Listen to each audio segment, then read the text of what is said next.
মাত্র যারা 27শে জানুয়ারিতে এসএসসি পরীক্ষা দেবে এবং যাদের সামনে বার্ষিক পরীক্ষা আছে এবং টেস্ট পরীক্ষা আছে, তো তোমাদেরকে চেয়ার টু ফাংশন থেকে মাত্র 4টা টাইপের অঙ্ক করবা। হ্যাঁ, 4টা বোর্ড করবা। 4টা বোর্ড করলে কি তোমাদেরকে সেট অফ ফাংশন একদম শেষ হয়ে যাবে। এবং কি সামনে যে পরীক্ষা, টেস্ট পরীক্ষার জন্য 100% গুরুত্বপূর্ণ। হ্যাঁ, এই 4টা টাইপ থেকে কি এই 4টা বোর্ড থেকে 100% বসে একদম কমন পড়ে যাবে।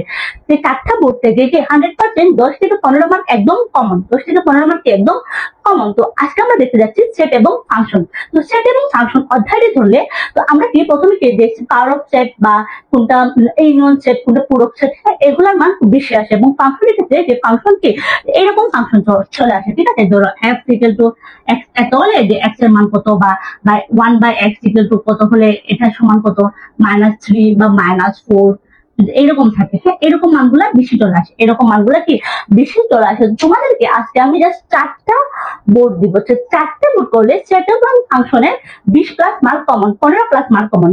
4টা বোর্ড করলে কি সেট এবং ফাংশনের কি 15+ মার্ক কমন। তো আমরা প্রথমে যদি সেটের ধরি বা ফাংশনের ধরি, তো আমরা কি করবো, প্রথমে কি করবো, ঢাকা বোর্ড 25 সালের বোর্ডটা করবো।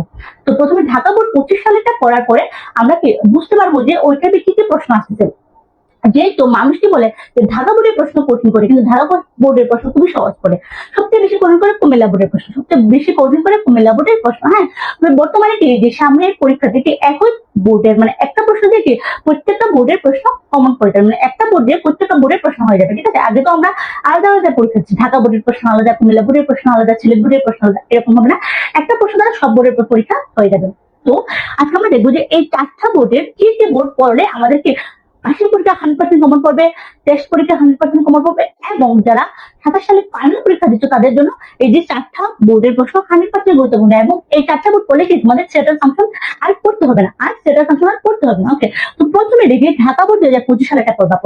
প্রথমে একদম মাথা ঠান্ডা করে ঢাকা বোর্ড 2025 সালেরটা পড়বা। এরপরে চলে যাবা সিলেট বোর্ড 2025 সালে। ঢাকা বোর্ড শেষ করে চলে যাবা কি সিলেট বোর্ড 2025 সালের প্রশ্ন, তারপরে দিনাজপুর বোর্ড 2024 সাল, এবং কি কুমিল্লা বোর্ড 2023 সাল। এই 4টা বোর্ডের প্রশ্ন বলে কি তোমাদের কি 15+ মার্ক কমন। যেহেতু তোমরা এগুলো পড়বা 15+ কি আরো বেশি মার্ক হয়ে যাবে, যেহেতু আমাদের এমসিকিউ আছে, তারপরে সংক্ষিপ্ত প্রশ্ন আছে, 15+ মার্ক কমন। সেটা এবং ফাংশন দেখছি 100% এই 4টা পড়লে কি 15+ মার্ক কমন।